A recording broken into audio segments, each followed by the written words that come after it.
Hi, my name is Cailin Olenchek, and I would like to share how I would respond to the following situation.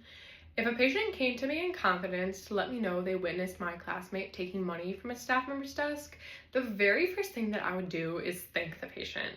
I would thank them for trusting me and let them know I take their concerns seriously. I would also try to reassure the patient that I will handle it appropriately while respecting their confidentiality.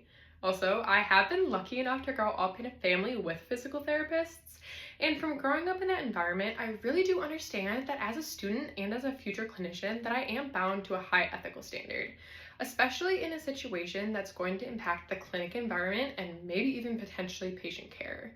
I also personally view theft as a serious issue, so I would feel obligated to make a report to a superior, such as my clinic instructor or the clinic manager, especially as a patient reported it to me directly.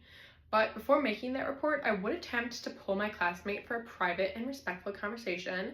Without identifying the patient, I would share the information with my classmate and give them an opportunity to come forward for themselves first. I would also explain to my classmate that maintaining trust in the clinic is important for everyone, not just for patients who come in, but for everyone who works in the clinic as well. I would also say to my classmate that I really do believe that addressing the situation directly is going to be in their best interest, especially in the long run. But regardless of how that conversation goes, I do still feel I have an obligation to make a report to a superior to ensure the information does in fact get relayed back to them. I also would like to note that I would make sure not to share any information with any other classmates or anyone not directly involved, as I would want to respect everyone's privacy.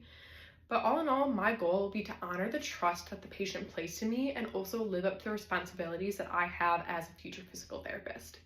So thank you so much for listening to my response, and goodbye.